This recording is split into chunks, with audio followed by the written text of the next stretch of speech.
Democrats now have an asterisk on their 51-seat majority in the U.S. Senate, with Arizona's Kyrsten Sinema announcing that she will switch her party affiliation from Democrat to Independent. She'll be the third independent senator, joining Senators Bernie Sanders and Angus King, who both caucus with Democrats. Sinema has at times sparred with Democrats, but today the White House called her a key partner on issues and said, quote, "We have every reason to expect that we will continue to work successfully with her."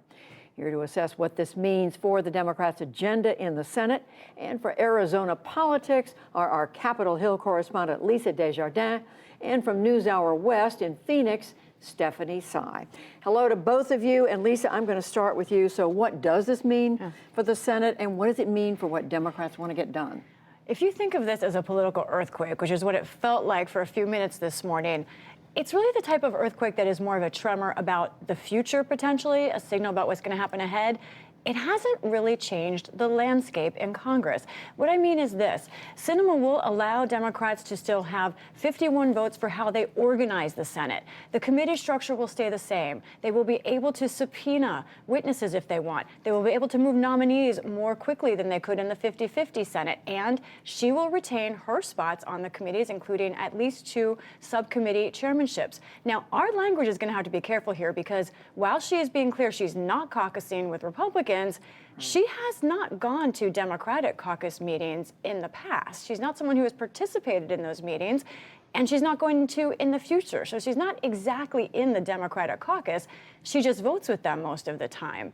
Now, as far as one other senator that we're watching, Joe Manchin of West Virginia, who has also voted with Republicans at times, my reporting is this, Judy, on him. We should not expect him to make a similar move to be independent, though he has in the past, in fact, made overtures and indicated that he's willing to switch under the right circumstances. We do not expect him to do that. One reason: the politics in West Virginia are very different. It is much harder to run for the Senate as an independent in West Virginia than it is in Arizona. Also, he's a member of the Senate Democratic leadership right now. Yeah, 2 very different situations, all so interesting. And Stephanie, to you now, remind us what Sinema's political history is. How did she get to this place? Well, Judy, the timing of this announcement may be surprising, may have felt like an earthquake in Washington. But for those who have observed Kyrsten Sinema in the last few years, this was not entirely surprising. I was reminded at how much anger there is directed at Senator Sinema by Democrats. I spoke to several Arizona voters today who reminded me of a couple, really just last year, when Senator Sinema was being ambushed at her office at the airport, on flights, even in bathrooms, because of her position on deciding that she wanted the filibuster to remain intact. And what that meant, of course, was that the Biden administration and many progressive Democrats would not be able to pass the type of legislation they thought they would be. Another Democrat said that she has been a fake Democrat. So there has been a lot of anger directed at her from base Democrats here in Arizona. In fact, the Arizona Democratic Party censured her.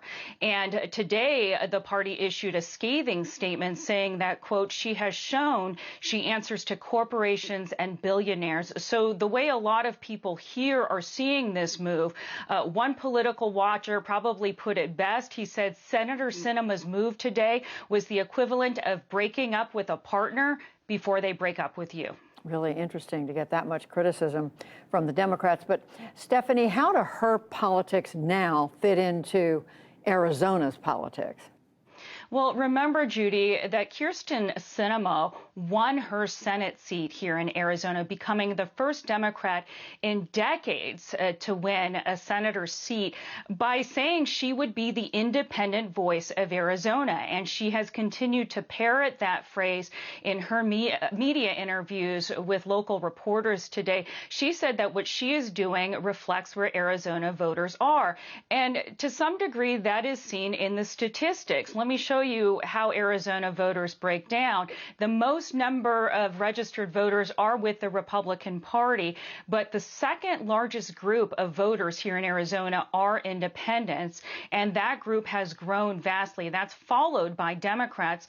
Democrats who are too far left here have a hard time winning at general elections, which is why the other Democratic senator of Arizona, the junior senator Mark Kelly, recently won his midterm election against a Republican by touting his independence from the Biden administration. And so some might say that Kyrsten Sinema is being strategic. She denies that, and that remains a question. It is not clear that she is going to go for a second term in 2024. But one Democratic consultant said, if she does, it would be tough for her because she does not have that Democratic base anymore. There are a lot of Democrats that are angry with her. And there was a recent poll that the AARP did that showed that more than half of independents do not view her favorably. So it's not clear where she would get that base. But again, she has not said she would run for re-election. So interesting. And Lisa, just looking ahead here, who stands to gain from this, including Sinema herself, and how? That's the question. Is she going to run in 2024? Yeah. And until this moment, Judy, I was not sure she was going to. I thought maybe there was a chance she wouldn't. This move makes me think that she is at least keeping that option open, because she would most certainly have a Democratic primary challenger, perhaps blocking her from getting on the ballot in November. And we know who that is. Ruben Gallego, congressman from Arizona. And he, of course, had something to say about this switch today. He wrote, unfortunately, Senator Sinema is once again putting her own interests ahead of getting things done for Arizonans. He has not announced her Senate yet, but he has indicated that he's interested.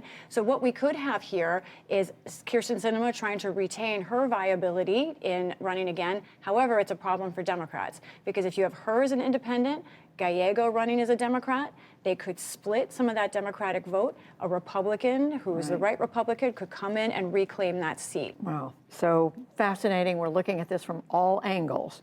Thank you, Lisa Desjardins, Stephanie Sy.